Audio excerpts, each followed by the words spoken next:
तो आज अपने चालू कर रहे हैं एग्रीकल्चर इनकम। आई होप सब उतार लिए हो तुम लोग। देखो, एग्रीकल्चर इनकम के ऊपर में एक छोटा क्वेश्चन आएगा and that question will be for 5 marks. अब इसमें एक क्वेश्चन आता क्या है, इसमें बेटा या तो तुमको क्या करेगा, बहुत सारा केसेस देके पूछेगा। अच्छा से सुनना किस टाइप का क्वेश्चन आता है। इसमें दो तरह का क्वेश्चन सेट होता है। पहला, जिसका आने का प्रोबेबिलिटी इज़ वेरी हाई, आपको कुछ एडजस्टमेंट्स देगा, कुछ केसेस देगा, जो मैंने आपको यहाँ पे दिया था ना केसेस, एक यहाँ दिया था और एक यहाँ दिया था।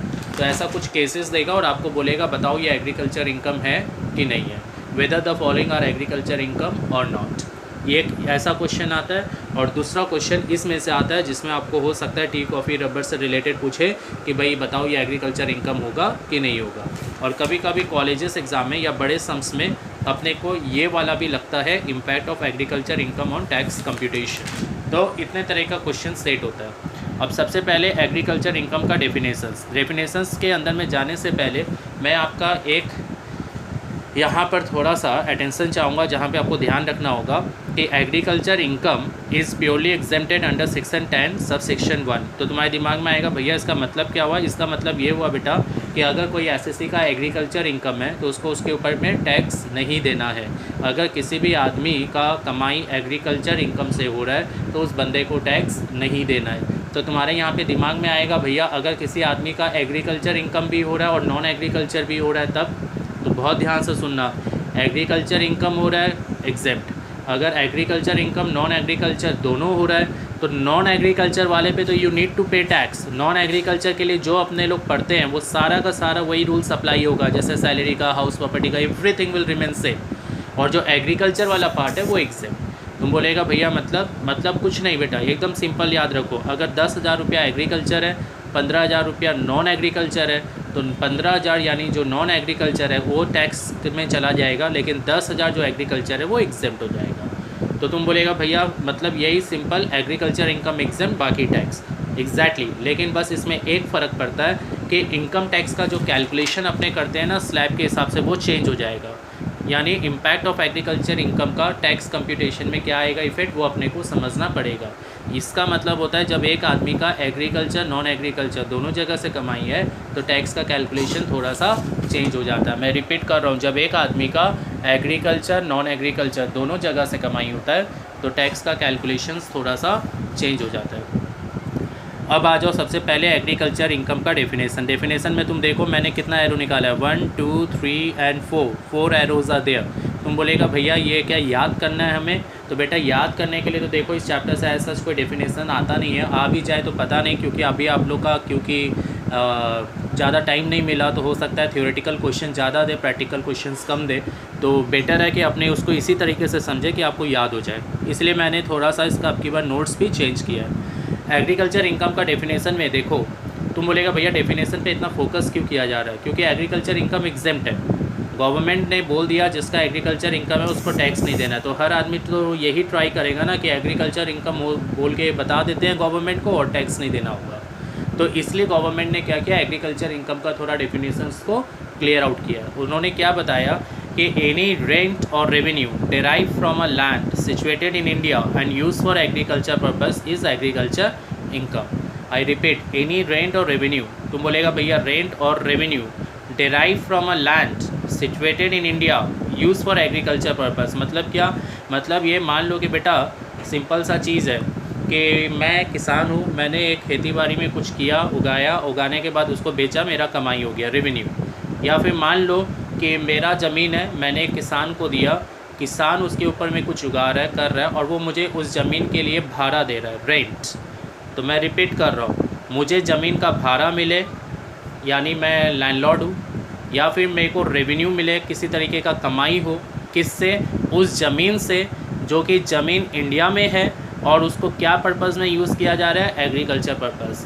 अब इसको सिंपल लैंग्वेज में और कर देते हैं, अगर ज़मीन इंडिया में है और वो ज़मीन को आप यूज़ कर रहे हो एग्रीकल्चर पर्पज़ में, तो उस ज़मीन से किसी भी तरह का कमाई, चाहे किसान को चाहे लैंडलॉर्ड को, यानी रेंट या रेवेन्यू, वो सब का सब एग्रीकल्चर इनकम के डेफिनेशन में कवर हो जाएगा। तो मतलब ज़मीन इंडिया में होना चाहिए, प्रायोरिटी। सेकंड, एग्रीकल्चर पर्पस में यूज़ होना चाहिए, सेकंड प्रायोरिटी। तो उससे जो भी रेंट या रेवेन्यू मिलेगा, चाहे कल्टीवेटर को चाहे लैंडलॉर्ड को, लैंड ओनर को, वो दोनों का दोनों एग्रीकल्चर इनकम हो जाएगा। तुम बोलेगा भैया ये कैश और काइंड क्या है?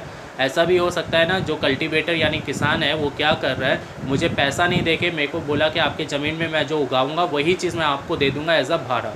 तो कैश मिले चाहे काइंड मिले, दोनों का दोनों मेरा एग्रीकल्चर इनकम का डेफिनेशन में कवर्ड होगा। Second, income derive from a land bye agriculture operation. अगर आपको कोई ज़मीन से इनकम हो रहा है और वो ज़मीन यूज़ हुआ है फॉर एग्रीकल्चर ऑपरेशन, एजी मतलब एग्रीकल्चर, आई रिपीट, अगर आपको कमाई हुआ है कोई ज़मीन से और वो ज़मीन यूज़ होता है फॉर एग्रीकल्चर ऑपरेशन, तो वो भी एग्रीकल्चर इनकम के डेफिनेशन में आएगा। अब दिमाग में आएगा भैया आप बोलना चाह रहे हो ज़मीन यूज़ हो रहा है एग्रीकल्चर ऑपरेशन में। अब ये एग्रीकल्चर ऑपरेशन क्या होता है? एग्रीकल्चर ऑपरेशन दो तरह का होता है, one is basic operation, another one is subsequent operation. Basic operation का मतलब होता है कोई भी चीज़ उगने या कल्टीवेट करने के पहले किया गया काम। जैसे सपोज़ किसान जब चालू करता है खेती, तो सबसे पहले क्या करता है, ज़मीन को खोदता है, उसमें सीड्स उड्स डालता है। तो मतलब प्लांट उगने के पहले जो अपने लोग कल्टीवेट करते हैं, उसके कल्टीवेशन के पहले किया गया जो काम होता है, दैट इज़ बेसिक ऑपरेशन। और जब कल्टीवेशन हो जाता है, मतलब जब प्लांट कल्टीवेट हो जाता है, स्प्राउट्स निकलते हैं, मतलब प्लांट जब पौधे निकलना चालू हो जाते हैं, तो निकलने के बाद अपने उसको क्या करते हैं, उसको पानी मिले तो उसके लिए इरीगेशंस, कौवा लोग ख़राब ना कर दे तो स्केयर क्रो लगाना, प्लस सॉइल का ध्यान रखना, कोई भी मतलब हार्वेस्टिंग का काम, ये सब जो काम कवर्ड होता है, उगने के बाद का जो काम होता है वो सब्सिक्वेंट ऑपरेशन। तो मैं रिपीट कर रहा हूँ, उगने के पहले का काम बेसिक और कल्टीवेट होने के बाद का काम सब्सिक्वेंट। तो ज़मीन में जो आप एग्रीकल्चर ऑपरेशन करते हो उससे जो कमाई हो रहा है वो भी आपका एग्रीकल्चर इनकम में आएगा। अब दिमाग में आएगा भैया बेसिक ऑपरेशन का एक बार डेफिनेशन, तो देखो application of human skin and labour, ये इतना इंपॉर्टेंट नहीं है। प्रायर टू जर्मिनेशन मतलब जर्मिनेट होने के पहले जो काम करते हो, जैसे ज़मीन का खुदाई, सीड्स का बोना, ये सब जो चीज़ है ये एग्रीकल्चर ऑपरेशन में आता है। तुम बोलेगा भैया ये क्या है नीचे वाला में आपने क्या लिखा है कि so spontaneous growth does not comes under agriculture operation. इसका मतलब क्या हुआ बेटा, मान लो कि मेरे पास एक घर है, घर के बाहर ज़मीन है, उस ज़मीन में जैसे लॉन टाइप का है, उसमें कुछ पेड़ पौधा अपने आप उग गया, मैंने कुछ नहीं किया, और मैंने वो पेड़ वेड़ को काट कुट के बेच दिया और उसमें से कुछ कमाई हो गया, तो क्या वो मेरा एग्रीकल्चर ऑपरेशन हो, एग्रीकल्चर इनकम होगा? मैं रिपीट कर रहा हूँ, मेरे घर के बाहर ज़मीन है, ज़मीन में कुछ पेड़ वेड़ अपने आप नहीं उग जाते हैं, बड़े बड़े जंगली पेड़ पौधे हैं, नॉल उस टाइप का, उसको मैंने काट कुट के बेच दिया, उससे मेरा कमाई हो गया, तो क्या मेरा एग्रीकल्चर इनकम है? तो पहला बात, जो अपने आप पेड़ पौधा उग जाता है उसको स्पॉन्टेनियस बोलते हैं, अपने आप जो पेड़ पौधा उग जाता है, तो क्या वो अपने आप उग गया और उसको बेच बाच के आप जो कमाई की हो, क्या वो एग्रीकल्चर इनकम है? तो लिखा हुआ है does not comes under agriculture operation, क्योंकि आपने उसमें बेसिक ऑपरेशन नहीं किया, आपने ज़मीन नहीं खोदा, आपने कुछ नहीं किया, तो इसलिए वो एग्रीकल्चर इनकम के डेफिनेशन में नहीं आएगा। अब सब्सिक्वेंट ऑपरेशन का डेफिनेशन देखो, जो ग्रोथ को बढ़ाए, जो आपको इस टाइप का सर्विस जिससे कि आपका सेल वेल बढ़े, या फिर जो आपका which are perform after the produce sprout, मतलब जो पेड़ निकल जाता है उसके बाद जो आप काम करते हो वो subsequent operation. In short germinate होने के बाद का काम, जैसे आपने सॉइल को डिग किया ताकि आपका जो पानी वानी है वो सही तरीके से जाए या ख़राब ना हो, या फिर आपने जो उल्टा फुल्टा पेड़ पौधा उग जाता है, जैसे आप सपोज़ करो आप गेहूं का खेती कर रहे हो, अगर बगल जो जंगली पेड़ उग जाता है आप उसको काट देते हो, नहीं तो वो ख़राब हो जाएगा, तो वो सब काम, कटिंग का काम, हार्वेस्टिंग का काम, ये सब बेटा मतलब प्लांट को जर्मिनेट करने के लिए ज़रूरी नहीं है, प्लांट का प्रोटेक्शन या उगने के बाद का किया गया काम है, इसलिए ये सब सब्सिक्वेंट ऑपरेशन में आता है। तो दिमाग में अपने लोग का हिट करेगा भैया, इसका मतलब ये हुआ बेसिक ऑपरेशन और subsequent operation both are agriculture operation, और अगर इस ज़मीन में ये दोनों काम हुआ तो वो एग्रीकल्चर इनकम। मान लो मेरे पास ज़मीन है, उसमें मैं खाली खुदाई का काम या फिर बोने का काम करता हूँ, तो क्या वो बेसिक ऑपरेशन एग्रीकल्चर इनकम में आएगा? तो आंसर है येस। अगर खाली बेसिक ऑपरेशन से कोई कमाई हुआ है तो वो भी एग्रीकल्चर इनकम है, लेकिन खाली सब्सिक्वेंट ऑपरेशन से अगर कोई काम हुआ है तो वो नॉन एग्रीकल्चर इनकम है, और अगर आप बेसिक सब्सिक्वेंट दोनों काम किए हो और वो एग्रीकल्चर इनकम के डेफिनेशन में आएगा। मतलब आपकी ज़मीन है, आपने ज़मीन में टिलिंग का काम किया है, डिगिंग का सोइंग का काम किया है, तो ये सब से जो कमाई आएगा, ये सब को करने के बाद जो आप कमा रहे हो, तो यानी आपने बेसिक ऑपरेशन परफॉर्म किया था, तो उससे जो कमाई आएगा वो एग्रीकल्चर इनकम। लेकिन आपने खाली सपोज़ करो कि भाई तुम लोग खेती बाड़ी वो सब किया और मुझे बोला कि भैया आप थोड़ा रखवाली करिएगा, तो रखवाली किया, तुम लोग मेरे को उसके लिए भाड़ा दिया, तो क्या वो मेरा एग्रीकल्चर इनकम है? आंसर है नहीं। क्यों? क्योंकि वो खाली सब्सिक्वेंट ऑपरेशन में आ गया। जो बेसिक प्लस सब्सिक्वेंट दोनों होगा वो एग्रीकल्चर, या खाली basic agriculture, subsequent is non agriculture. तीसरा डेफिनेशन आता है income derive from a land by cultivator or receiver of rent in kind by processing the agriculture produce or by its cell.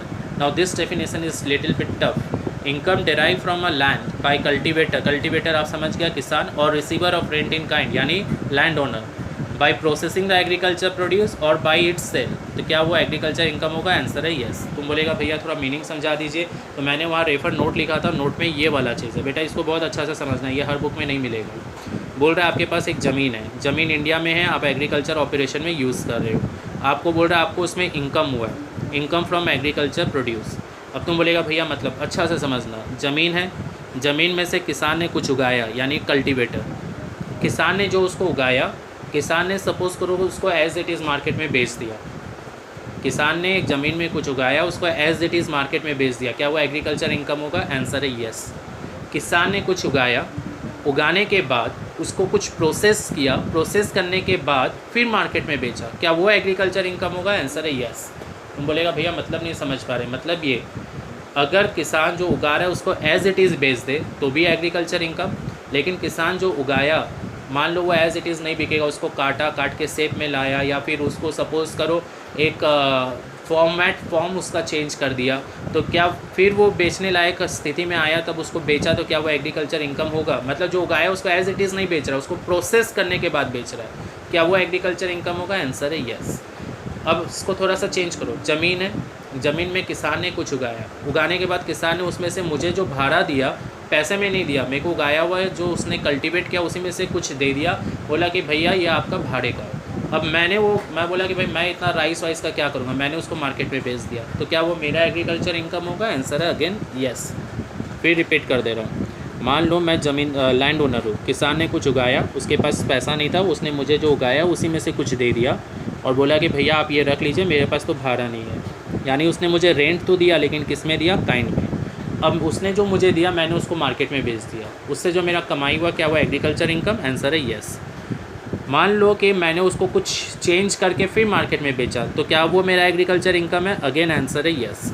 मतलब अगर ज़मीन से आपको एग्रीकल्चर इनकम हो रहा है जो आपने प्रोड्यूस किया उसमें से, चाहे कल्टीवेटर को चाहे receiver of rent in kind को, और आपने उसको प्रोसेस करके मार्केट में बेचा या डायरेक्ट सेल किया, दोनों ही एग्रीकल्चर इनकम के डेफिनेशन में आएगा।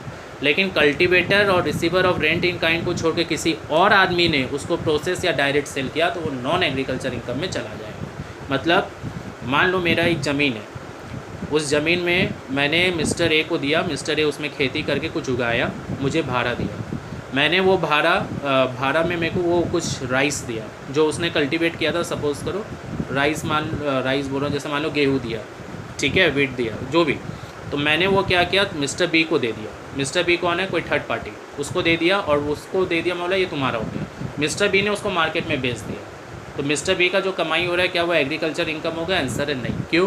क्योंकि मिस्टर बी ना तो कल्टीवेटर है और ना ही receiver of rent in kind है। जो कल्टीवेटर है और जो receiver of rent in kind है, अगर ये दोनों बेचेंगे कुछ प्रोसेस करके या डायरेक्ट सेल तो ही एग्रीकल्चर इनकम होगा, नहीं तो अदरवाइज नहीं। नेक्स्ट डेफिनेशन है income derive from any form building required for agriculture operation. बेटा ये इतना इंपॉर्टेंट नहीं है, बट स्टिल मैंने इसको भी थोड़ा क्लियर आउट किया है, इसका भी डेफिनेशन वहाँ सही नहीं था।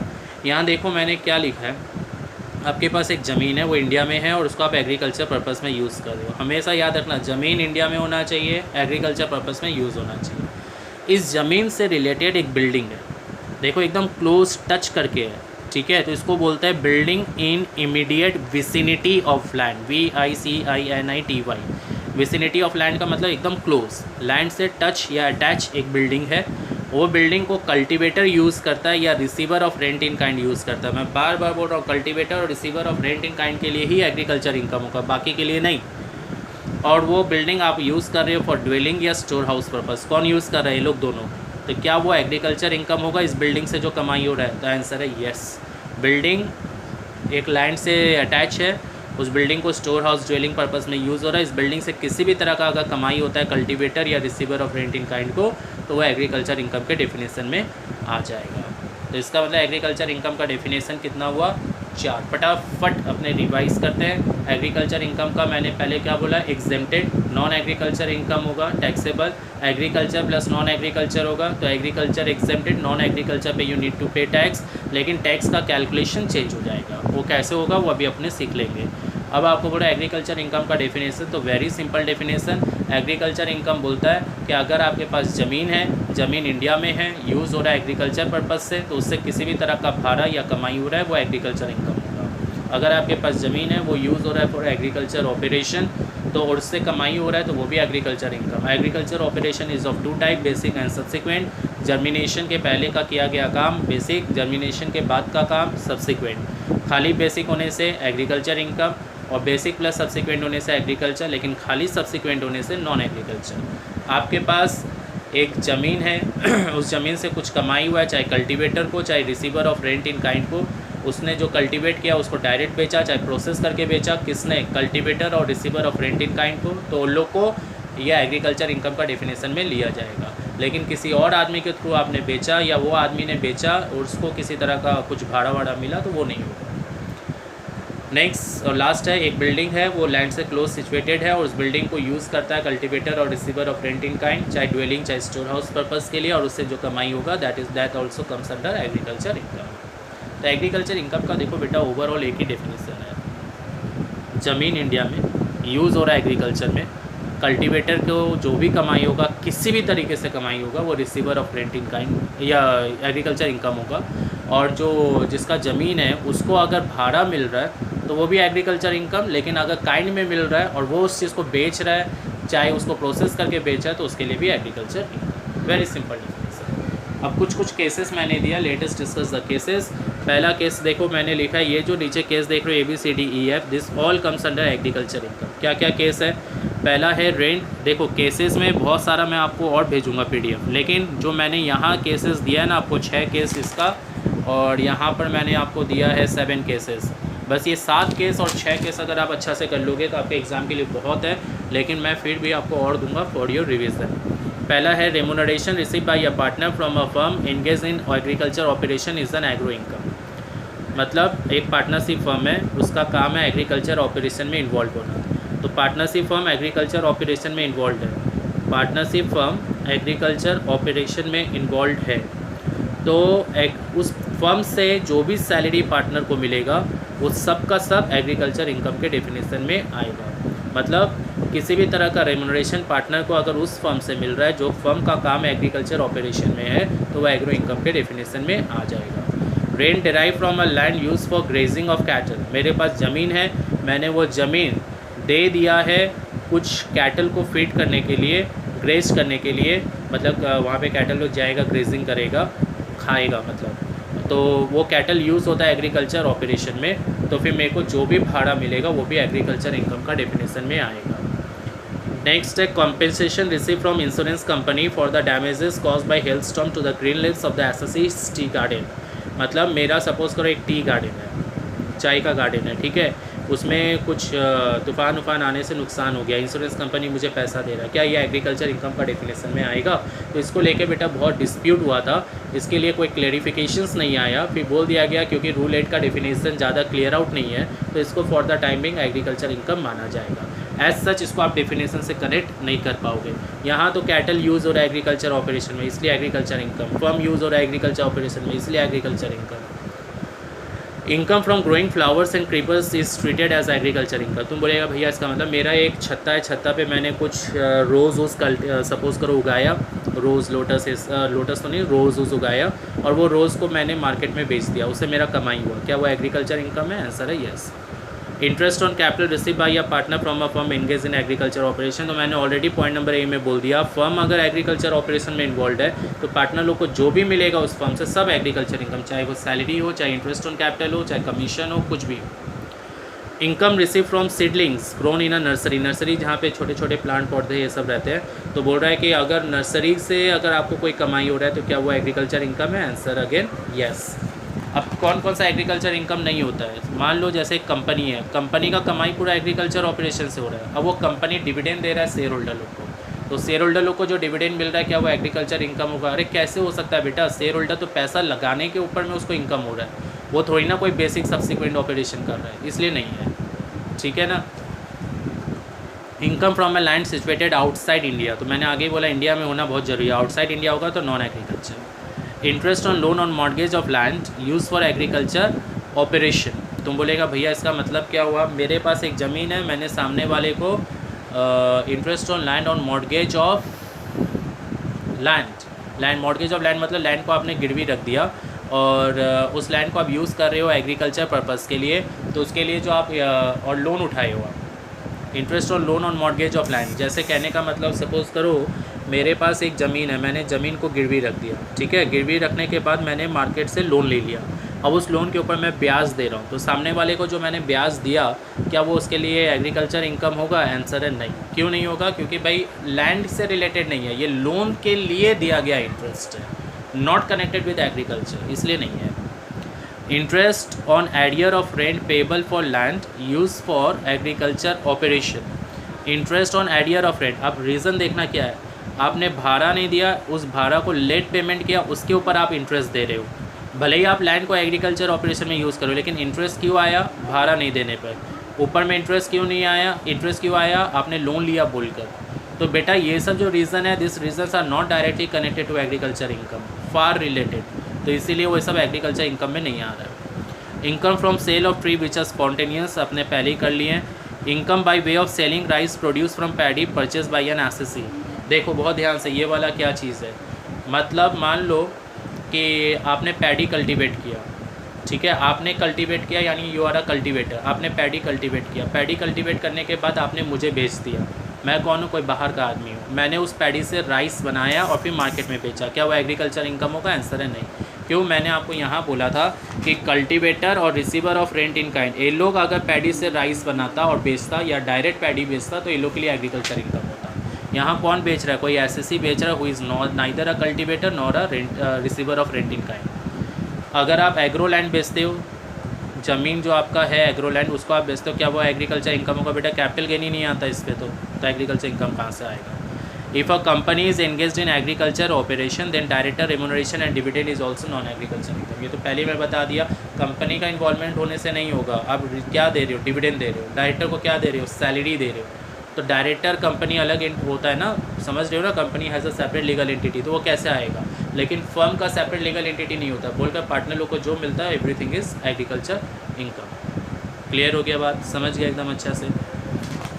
अब यहाँ देखो एक चीज़ है, यहाँ पर क्या है कि एग्रीकल्चर इनकम में मैंने आपको बोला कि जो भी एग्रीकल्चर इनकम होगा सब एग्जेम्प्टेड है, लेकिन गवर्नमेंट बोलता है टी, रबर और कॉफ़ी, ये तीन चीज़ में अगर आप कुछ भी ग्रो या मैन्युफैक्चरिंग करते हो तो जैसे इसमें डिवाइड कर दिया, इतना एग्रीकल्चर होगा, इतना नॉन एग्रीकल्चर। जैसे अगर आप टी का ग्रोइंग एंड मैन्युफैक्चरिंग दोनों कर रहे हो, ग्रोइंग इज़ मस्ट, ध्यान रखना, टी में और रबर में ग्रोइंग इज़ मस्ट। अगर टी को आप ग्रो एंड मैन्युफैक्चरिंग कर रहे हो और उससे कुछ कमाई हुआ, जैसे सपोज़ मैंने चाय पत्ती जो है उसको ग्रो किया और मैन्युफैक्चरिंग किया और उससे मेरा 1 लाख रुपए का कमाई हुआ, तो 1 लाख में से 60% यानी 60,000 एग्रीकल्चर इनकम होगा, 40,000 नॉन एग्रीकल्चर इनकम होगा। वैसे ही रबर के केस में 65-35, कॉफ़ी के केस में 75-25। लेकिन अगर आप कॉफ़ी में कुछ ब्रांड मिला देते हो, कुछ फ्लेवर्स मिला देते हो, मैंने एक फ्लेवर का नाम भी दिया, चिकोड़ी इज़ अ फ्लेवर, अगर आप कॉफ़ी में कोई फ्लेवर बना देते हो, मिला देते हो, तो 60-40% में डिवाइड हो जाएगा।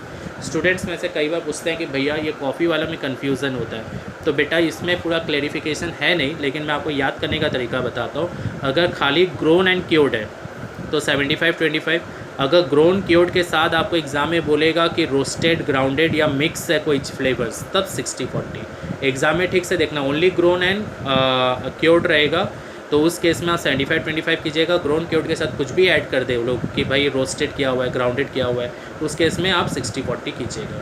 ये रेशियो आपको याद रखना है। टी के केस में 60-40, रबर के केस में 65-35, कॉफ़ी के केस में 75-25 और अगर कुछ और होगा तो 60-40। ठीक है, इससे रिलेटेड अगर आप सम्स देखना चाहते हो तो मैंने इसके ऊपर एक सम्स भी दे रखा है। यहाँ पे आपको क्या बोला है, आपका इनकम हुआ है growing and manufacturing, growing is must, हाँ, ग्रोइंग नहीं देगा तो सब नॉन एग्रीकल्चर में चला जाएगा, टी और रबर का। तो अपने को मालूम है इसमें एग्रीकल्चर इनकम कितना है, 60%, नॉन एग्रीकल्चर कितना है, टी में 40%, रबर में 65 और 35। अपने को बेटा इसमें क्वेश्चन में बोलेगा फाइंड आउट टैक्सेबल इनकम, तो अपने क्या करेंगे, कंप्यूटेशन ऑफ